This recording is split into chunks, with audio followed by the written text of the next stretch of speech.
very excited to have this guest on. We're going to cover some great topics today. So I'm happy that you guys tuned in for today's episode. Just want to introduce you to Simon Tang. He started, this thing, which is astrophotography during the cold months, which actually became his addiction into the world of astrophotography. So you have to follow this man on Instagram, Simon2940. So that's 2,940 on Instagram. Of course, that link is going to be down below. But Simon, really appreciate today for joining me. I think it's going to be a great show. So thanks. Yeah, no problem. Look, again, the beginnings of your journey, because you kind of mentioned in the bio that, you discovered this thing in the cold months, of winter or whatever the month was. But can you just tell your story? How did you discover it, and why have you decided to kind of keep following that hobby, or, the passion that became of yours? Right. It kind of started like just about everybody else when they're like kids. And I always had a fascination for space. I mean, it's just like the beginning of every story. But what actually got me into astrophotography finally was we were just driving down on a dark road coming back from San Francisco, I think it was. And we decided to pull over. We had this like really crazy wide angle lens. And I did this long exposure on the side of the road, which is kind of what got me interested in, and I was hell bent on getting a telescope at one point. And then several months later, we're now going into winter, and it was like December, I think it was, because it was around about Christmas time. And I noticed that there was this faint fuzzy patch that I could actually see, which was Orion. And I thought to myself, well, what happens if I do a long exposure of that? Now, bearing in mind, I didn't know anything at that point. So just set up a tripod, put your camera there, and just take a picture. And what I initially got was a fuzzy blob that would trail along because all the stars are moving and so forth and so on. And I could see something was there, but I was just thinking to myself, how on earth do I get this so I can track the stars? There's got to be some way of doing this. And that's exactly really what spurred me into it. And it wasn't like something intentional. It was just that moment of, I need to do something in order to stop the apparent movement of the stars. And that's kind of when it started to snowball. Got it. So, okay. So that's an interesting story, you came across. Have you was prior to that, have you came across something else, maybe a person or some sort of a event that kind of influenced you, to follow this astrophotography passion too? Actually, there really wasn't anybody that I spoke to about this. Even from an astronomy standpoint, I mean, like I said, all kids have that same story of getting into space in some shape or form, whether it be school or whatever the case may be. But the way I ended up, like I said, getting into it was having that star trail effect and trying to solve that problem. So dare I say, I came at it from an engineer's perspective, and I kind of went around and spoke to a lot of people and said, how do I build something? I didn't tell them what I was doing. I said, how do I get my tripod to move at the exact rate and have it nice and smooth and consistent? And somebody said to me, goes, oh, what's the speed that you need it to move at? Because, there's loads of stuff in production that we could use. Because I still do. I work in TV, film and video production. And one of the things that I was saying was, well, it needs to move like a clock, in fact. The only thing is it can't physically tick. Otherwise, geez, that won't really work. So the idea was we looked into a clock motor that is a continuous smooth motion, because it just by chance, the sky rotates roughly at the same rate of a clock. So that was my idea. And the guy said to me, he's like, you see, this sounds really, suspicious that you're trying to do something specific. And I says, well, yeah, I'm just trying to take pictures of the stars, to be honest. And he goes, you do know that stuff like that already exists, right? And said, that shop down the road where we get all our camera equipment from? I said, yeah. He goes, yeah, they sell telescope stuff there. You should go asked them about it one day. So that's kind of how that part started. Got it. So you're kind of trying to try to invest to invent the mount, yeah, back again, you know. So Almost, yeah. It was almost, yeah. literally a case of like reinventing the mount without knowing that it existed. I mean, bearing in mind there are several different types of mounts out there, but there are only Yeah. two major ones, OAS and a equatorial mount. Got it, got it. So talking about the equipment, can you just share with the audience what type of equipment? Because I know you started with what you started, but what current equipment are you using at the moment?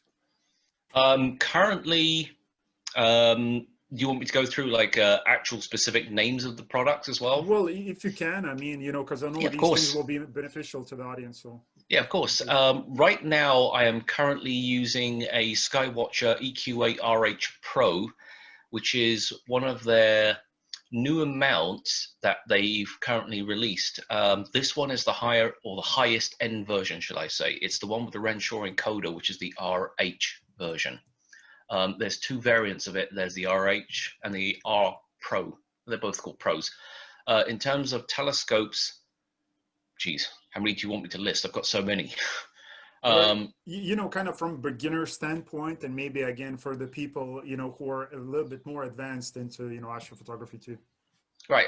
Well, let me just go through all the scopes that I own. Might be Sure. the easiest way. So I still have the first telescope that I bought, which is a C8 Newtonian, which is for visual only. It's basically the tube is just too long. It'll actually have to be modified and cut down if I ever wanted to use it for imaging, which I probably never will because it's a great scope for just doing visual. Then I have its bigger brother, which is a 12-inch Newtonian. That thing's big. So I use that every now and then when scene conditions allow it.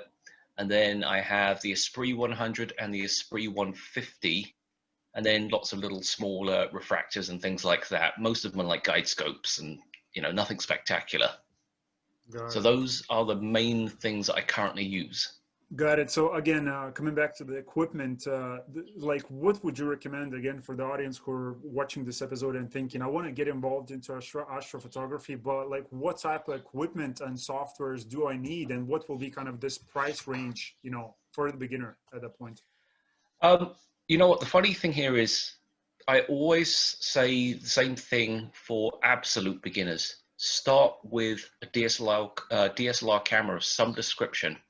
Do not go out there and buy one. Try to find something that you currently own and start from there. So it doesn't matter what you got, a Nikon, a Canon, a Sony, a Fuji, whatever.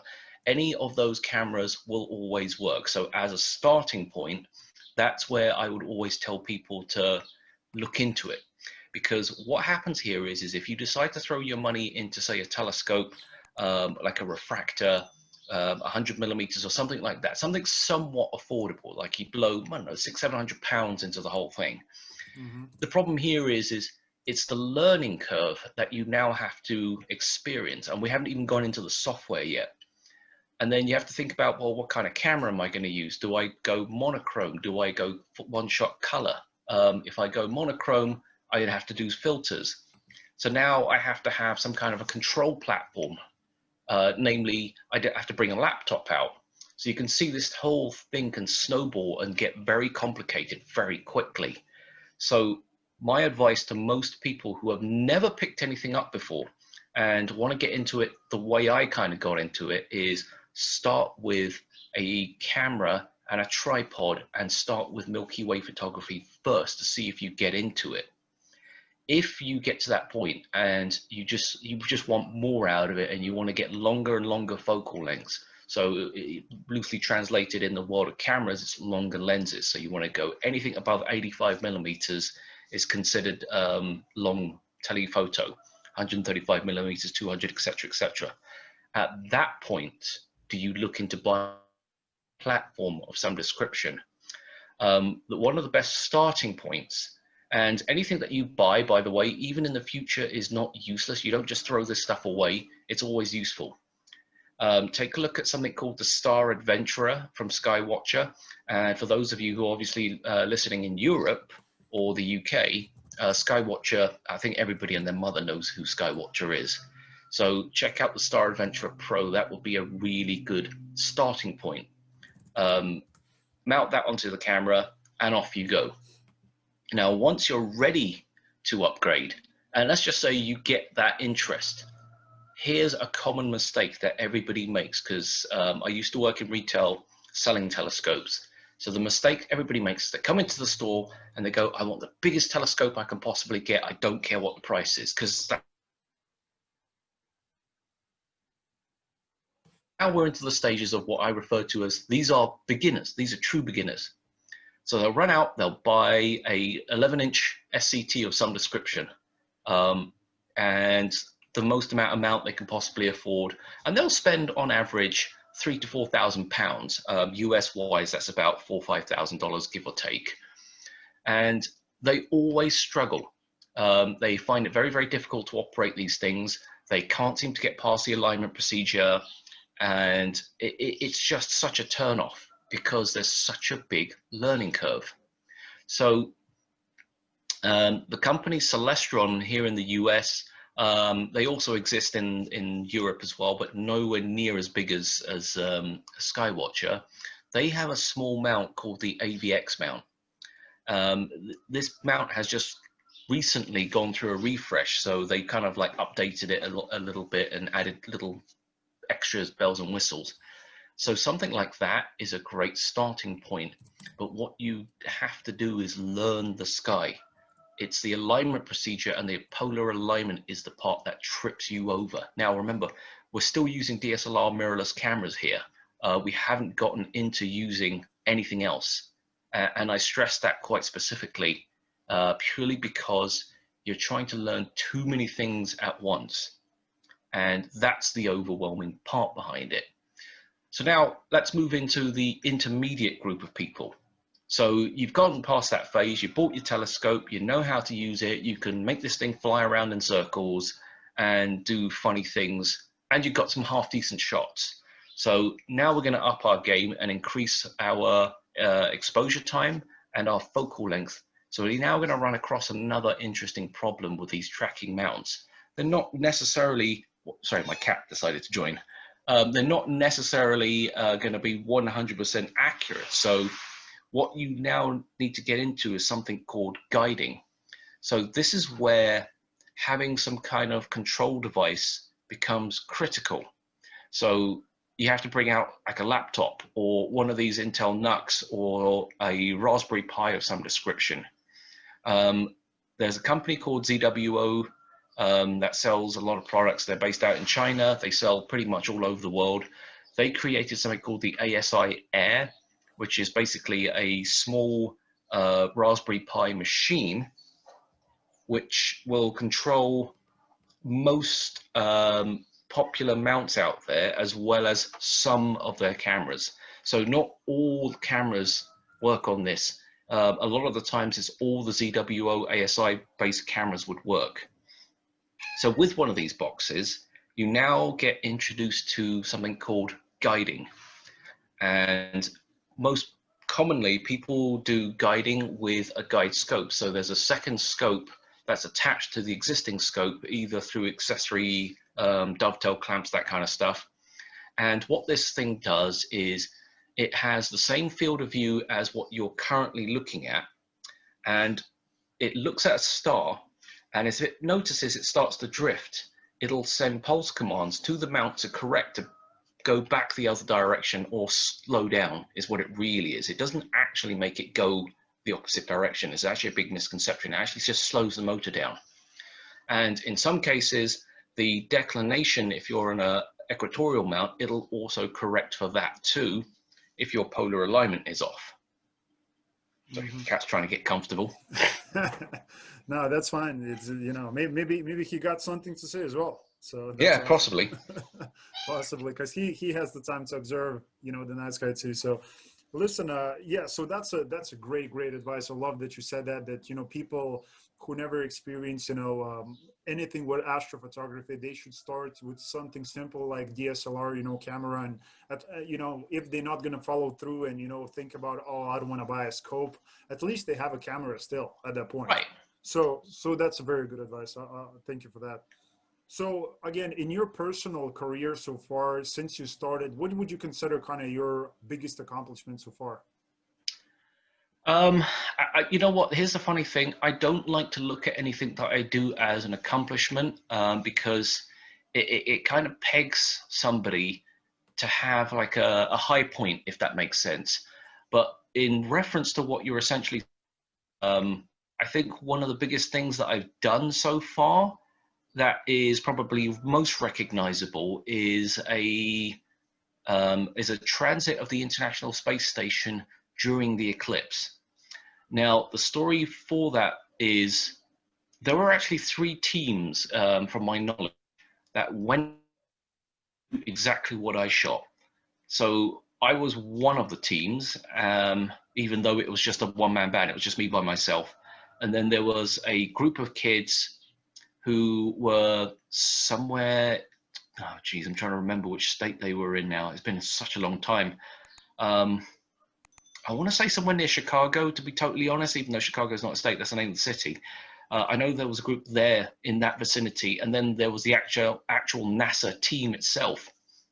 So NASA, being NASA, they had a high-speed camera, so they got the ISS. It was like super smooth, you know, it was like 300 frames per second. It was some outrageous thing, and they got it spot on. But they only had a 20% coverage, and the ISS was way down at the bottom. So it was cool. It wasn't bad. And the team two got roughly the same thing, although one of their cameras that was recording, they forgot to take the lens cap off. So that was a good job there.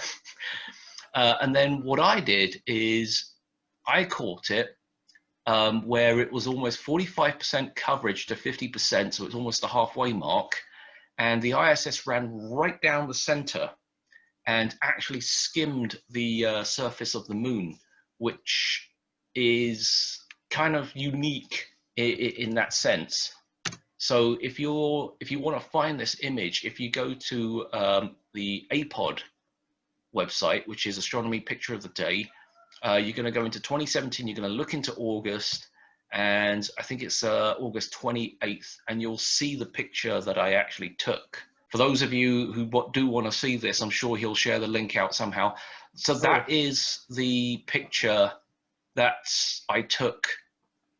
So just to give you a bit more background information, the ISS goes around the world in just some unbelievable speed. In fact, it basically could do an orbit every 90 minutes, essentially. And every area that it is visible has 3 potential passes. This is pass number 1. The pass that they got up there was pass number 3, which is why the timings are different. Because when I originally posted this, I got actually accused that this was a faked image because I was relatively unknown at that time. In fact, nobody knew who I was. It was just some random person that worked in a store that shot this, and they just didn't know who I was. So a lot of people had the assumption that this was entirely fake. Well, the only difference here is that I could prove that this wasn't fake, other than the fact that I've got photos and videos of myself out in this middle of nowhere, because I really was out in the middle of the nowhere. I had all the backup data and all the information that would tell you when this event actually occurred. And I was able to prove that this really did happen. So by knowing which pass it was, the angle of trajectory, this is actually upside down technically, this picture. We just orientated it that way because it's what it just aesthetically looks better. So once I had all that data, submitted it to the guys that do the APOD, or the Astronomy Picture of the Day, they knew that it wasn't fake. In fact, the NASA team that was out in Carbondale in Illinois, they actually contemplated on shooting this particular pass as well. The only reason why they chose not to was because once they had finished, they went to go to see totality. So that's why they were there in Carbondale. So they had 2 locations that they had to get to in a very short amount of time, whereas I had no interest in totality whatsoever. I just wanted to catch this. And just to quickly let you know, what is totality for the people who are listening? So totality is the phrase where the moon completely obscures the sun. So during an eclipse, technically there's two types of eclipse. There's a total eclipse or an annular eclipse. Annular eclipses is you'll see that the moon is slightly smaller than the sun, so you get this huge ring. So it's not a true eclipse, as they would refer to it. They call those annular eclipses, whereas this is a complete total eclipse where the moon covers the sun exactly. Mm. Awesome. Beautiful. Beautiful. So again, for the people who are watching, because again, I couldn't get the screen share thing going. So of course, we're going to include a link below to see what that photo of ISS looked like, because I was able to look at a photo right now as you send me, that message. So it is pretty amazing, and I'm sure you guys are going to enjoy the image. So make sure to click that link below to check it out, the image. The question for you, and I'm sure you get that question from time to time, is people probably come up to you and ask, do you believe there's life in other planets? So, can you answer that question? I'm sure it's going to be kind of your own opinion on that. But if you believe, if you don't, why? I think without a shadow of a doubt, we can't assume that there is no other life on other planets. Again, I do get asked this quite frequently, even if it's just from just general conversation. The answer is straight up, yes, there is. The only thing that I can turn around and say, well, people say, well, how come we haven't found any yet? We're just not looking in the right places. That's what it boils down to. You have to understand how much time has elapsed in order for life to be able to evolve into what it is. If you look at the human race in general, we've only really been around for the last 10 to 15,000 years in comparison to other forms of life. Now, if we look at, say, the dinosaurs that existed millions of years ago, and they've been trouting around for, pretty much 500,000 years to 1,000,000 years, and depending on which period you're looking at, not a single one of those life forms, we'll call them, evolved to the state that we are currently in, where we can manipulate what we currently have. It's only within the last 10,000 years has this planet had a species that has been capable of doing what we have actually achieved. Now, keep that in mind. If the universe is only XYZ amount of years old, and we're in like the fourth or fifth cycle for our specific star. So in other words, what I mean by that is how many times has a supernova occurred in order to create our star? So they've estimated it to be about the fourth or fifth iteration. How accurate that is, I couldn't tell you. I honestly don't know. So we have to then look at other stars that have had a similar pattern. So if you look at a star that's within first generation, which to be totally honest, there are still some that are first generation, because the further out you go, the younger everything is, the further in you go, the older everything gets, theoretically.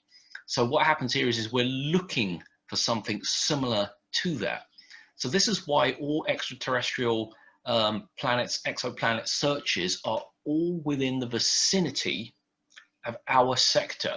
And what I mean by that is we're not looking at another galaxy, we're looking at our own galaxy, but all the stars that are within a certain spherical distance.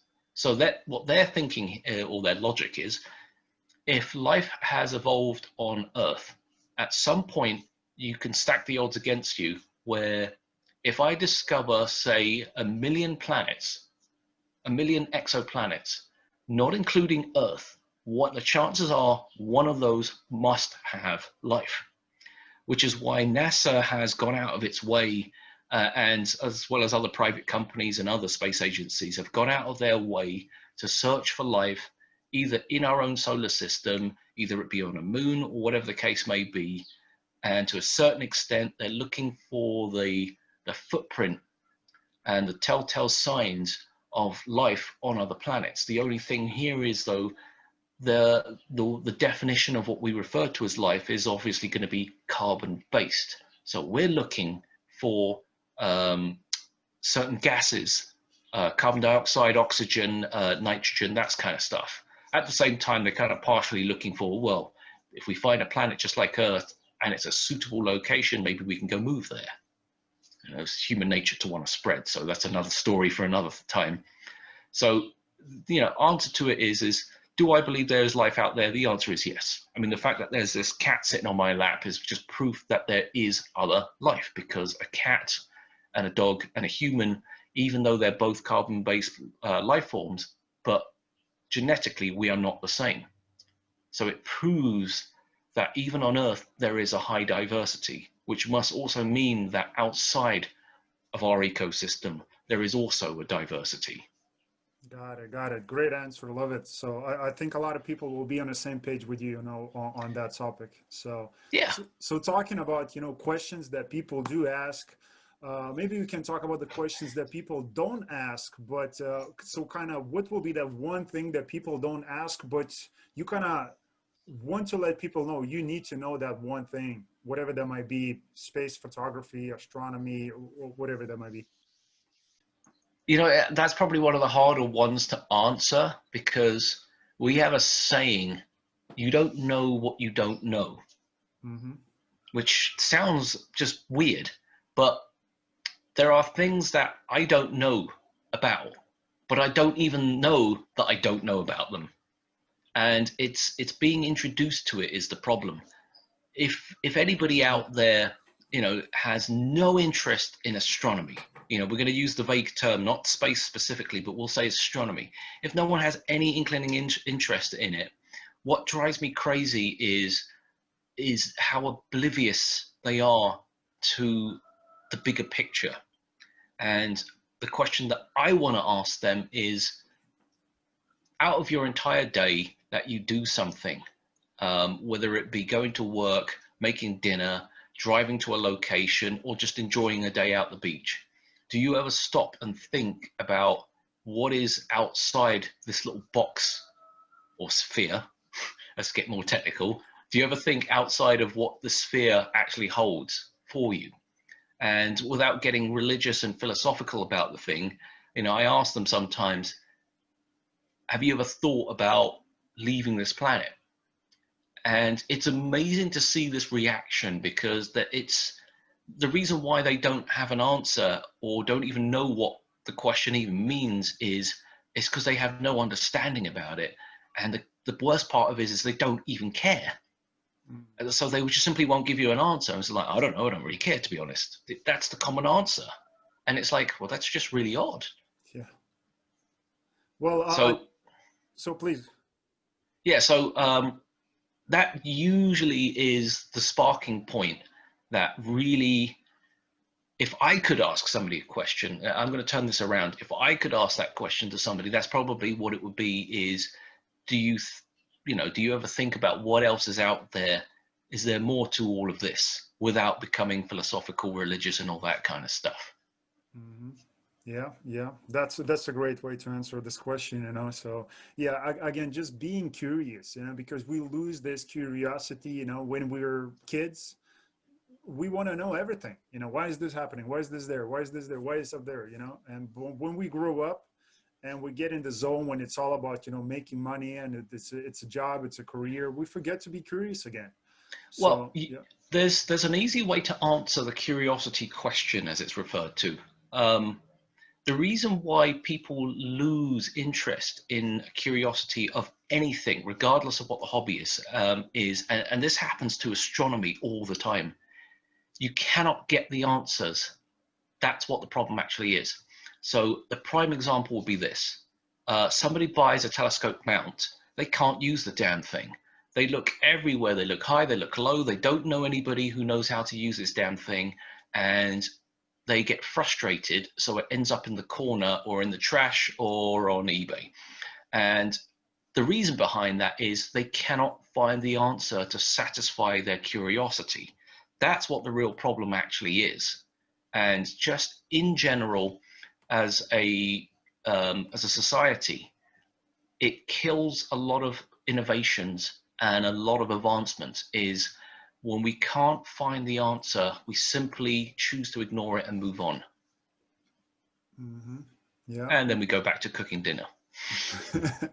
Exactly, exactly. I love that. So again, and that's what we have Simon on. So you can, guys and girls, make sure that you go and contact him and keep the curiosity going. Because again, at the end of the day, and I said that, very often, that if we want to explore something more, like outer space, and we just want to like occupy other planets, whatever that might be, everything related to space exploration or space science, technology, it's a combined effort, right? Like everybody Mhm. have to pitch in into this thing, even though it could be a small thing. You notice that something through your scope, and you're going to call NASA, hey, listen, I think this is different, and whatever that might be, those small adjustments can bring us to the big picture. So make sure that you contact Simon for those good good nuggets that will continue going. Right. So the question that I have for you, again, I know like one of the most difficult parts of being an astrophotographer, again, it's clouds, right? Again, where Yes. you live, maybe it's less of a problem, but for the people who are in the beginning stages, like what they can be prepared for, having like difficulties when it comes to this hobby. You know what? I think the difficult thing for most people is, remember, you are doing something in the dark, okay? So your vision is somewhat limited. Um, Learn your equipment. Every piece of equipment that I currently own, I can actually put together almost blindfolded. And it's only because I've handled it so many times.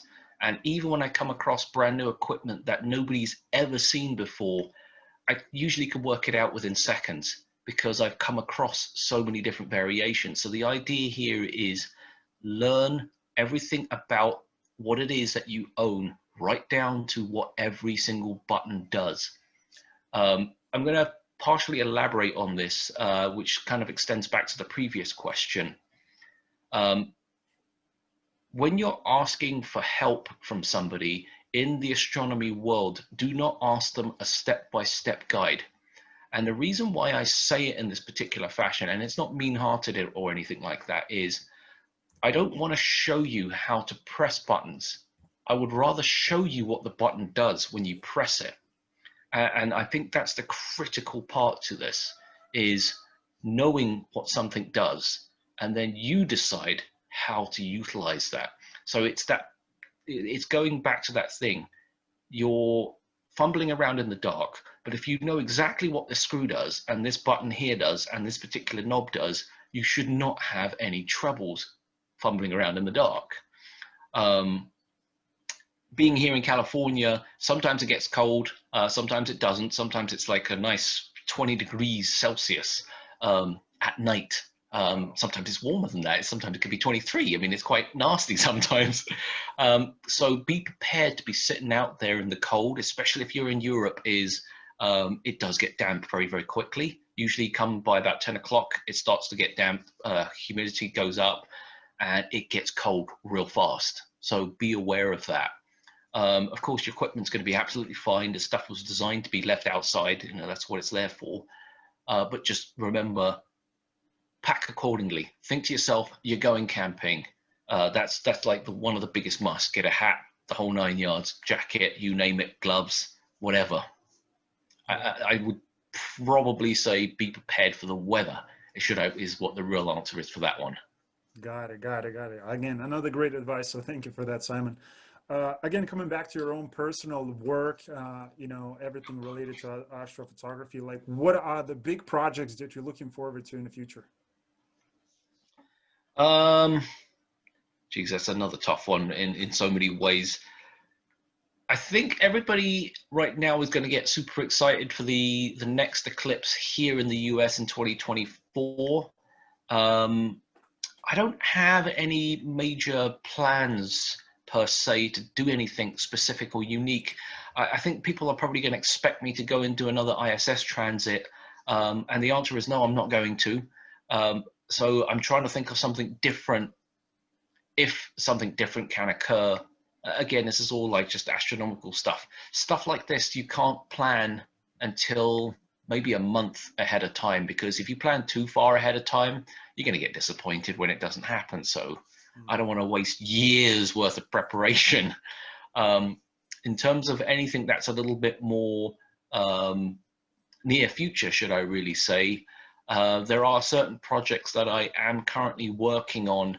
I can't really talk about them just purely because I'm under NDA, but it's got some things to do with product development and things like that. So this is probably about as much as I can really say about that stuff.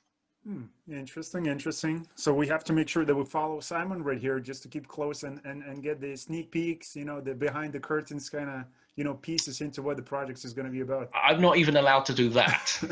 So the funny part here is I can tell you this part.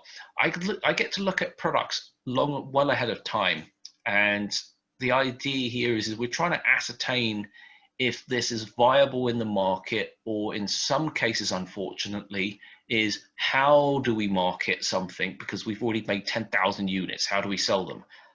That's more often than not the most common problem, and it can be very, very frustrating. But the idea here is we can identify how to use something and hopefully somebody will find it useful. I generally don't post too many things on equipment that is not currently out there, only because it's actually kind of irritating when I solve somebody's problem, but you can't buy it. So that's why I try not to do that. The best thing that I can turn around and say is if you do want to look at stuff, I do play around with a lot of existing equipment. So you can check stuff out like that and say, hey, does that do this? And I can say yes or no, and you can buy it from over there or over here. It depends where you are in the world. So it's going to be related to astrophotography and equipment, right? Oh yeah, pretty much everything in my Instagram feed, barring the cat and the food pictures, is astronomy related in some shape or form. Yeah, I mean the product itself that we talked about. Yes, all of it There you is go. astro related. That's what we want to hear. Yeah, all of it is astro related to these products that I've been messing around with. There is two things that I have in my possession right now. One of them I can tell you about because it's already been made. I just haven't done anything because I only got it yesterday or the day before, so I haven't had a chance to use it. A common thing that we like to do is we've gone out of our way, we bought an astronomy camera, and how do we attach lenses to it or other weird doohickeys? So this particular one is a Canon EF adapter for Canon EF style lenses, has a filter draw built into it, but already has the correct back focus distance calculated into it. So you don't have to figure out these stupid extension rings and get a pair of calipers out and go, well, is this thing actually 13.5 or is this 13.7? Or what's the back focus distance of this? You don't have to worry about any of that stuff. And the way that they've made it is it can only go one direction, which means you can't reverse it by mistake, which is it's a somewhat of a big deal for most people because it's amazing how nobody knows what side is up. So they've made it in such a way where it can only go one way. And on top of that, it has other functions. And more importantly, it will automatically reach focus. And I don't mean that when you plug it in, it's in focus. It means that you do not have to work out the spacing between the camera lens and the sensor, which is the important part.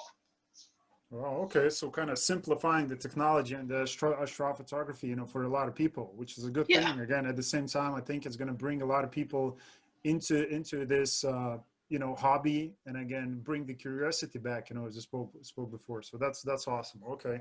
So we're looking forward to more details, you know, on those technology pieces that you're going to be coming up in the future. So listen, again, for the people who are watching, I'm sure maybe in a kind of beginning stages, you maybe read a couple of books, you know, about astrophotography, you know, like how to observe, you know, the universe. So maybe you can give kind of, if you have 3 books, that will be awesome, but 1 book recommendation will do also. I'm only going to give 1 book recommendation, only because if I mention the other books, other than the fact they're written by the same people, they're essentially the same book over and over again. It's The Backyard Astronomer's Guide, I think is what it's called. And it's written by Terence Dickinson and Alan Dyer. This book is basically written to the point where I think they were coming into the 5th edition now. And they have a website that has addendums, so it's constantly being updated. You know, these guys approach this with like the 21st century technology of updating something. Some people still like books, some people don't. So they make sure that any additions or corrections are done online before they create another edition. So right now it's in 4th edition, and you can still buy 1st edition, to be totally honest, and the information is still perfectly viable. The reason why I'm only recommending this one book, other than the fact that I've sold, Jesus, hundreds and hundreds of copies of this book, is it's one of the ones that are written simply and covers a huge, diverse subject within the world of astronomy.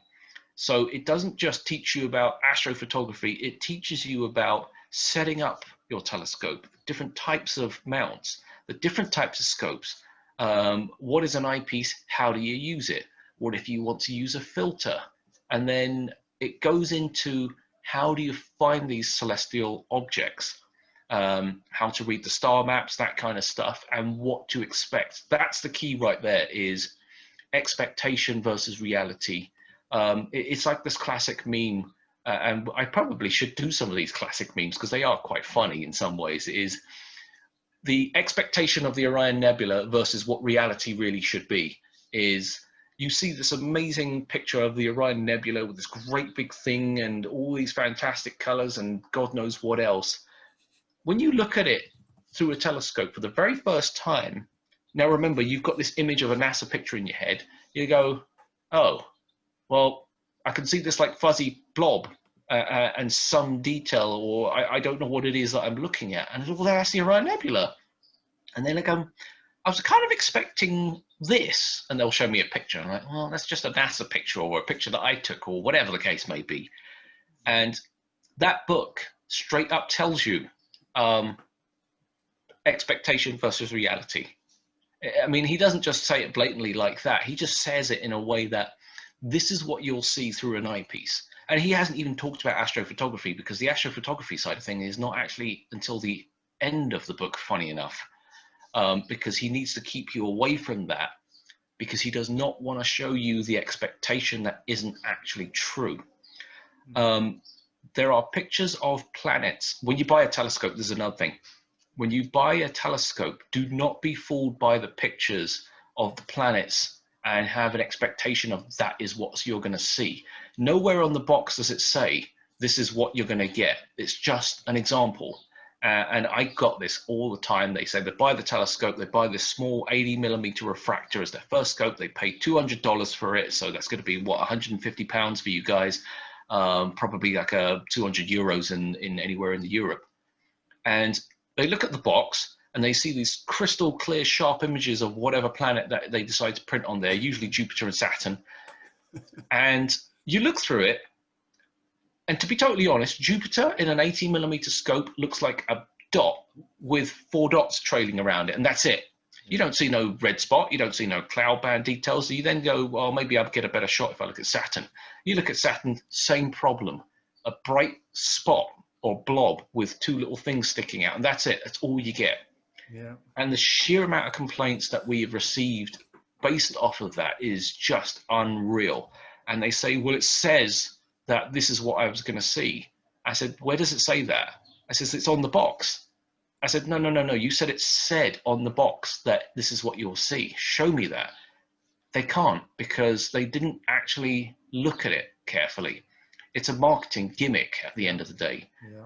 This is the beauty behind this book, is he does mention that you see pictures is expectation versus reality. That's why, to me, Backyard Astronomer's Guide is the #1 book you should pick up before, above anything else, when you decide to get into this hobby. I have a 1st edition copy. You can pick them up anywhere, Amazon, eBay. You can even buy them from the company that I used to work for, telescopes.net.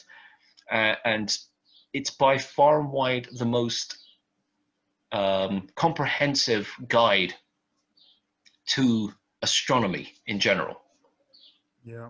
Yeah, I'm just looking at the book, The Backyard's Astronomer Guide hardcover. So this one that I'm looking at, 31st August 2008. Again, 5-star reviews, 344 ratings. So I'm sure you're going to get a tremendous value from the book. Of course, we're going to keep it a link below just to make sure that you can access it, as easy and as quickly as possible. And again, what you said is so important, having the kind of real life expectations versus getting all these marketing images that might like give you false perspective. And again, just to that would probably put you down a little bit on a curiosity part, and maybe for some people it's just going to help them quit this hobby of theirs. So I love what you said. That's a really, really great advice. Again, it's been awesome. I mean, you gave up so many great pieces. I mean, for the people who want to start this thing going, or for people who are advanced in this hobby. So it's amazing. I really love it and really appreciate the time, of yours today. So, but I would love for you guys to go and contact Simon, ask him a few questions. I'm sure he's going to spare a few minutes to answer those, Yeah, just to keep the of course. curiosity going. So Simon, what will be those like main social platforms that people can contact you on? I only use Instagram, to be totally honest. I don't use Twitter or Facebook or any of that stuff. It's just for sanity's sake. I know there are software and things like that that can help you manage all of this stuff, but this is not what I'm about. I'm not some kind of social media person per se, but you can find me on Instagram. So it's Simon2940. It's pretty straightforward. Again, I'm sure you're going to post a link down at the bottom anyway. Yeah. I am going to say one more thing, if we've still got time. Sure. Is for a lot of people out there, because I do get a lot of messages, and quite honestly, so do a lot of people with larger followings. By comparison, I don't have that big of a following, and that's not what I'm about.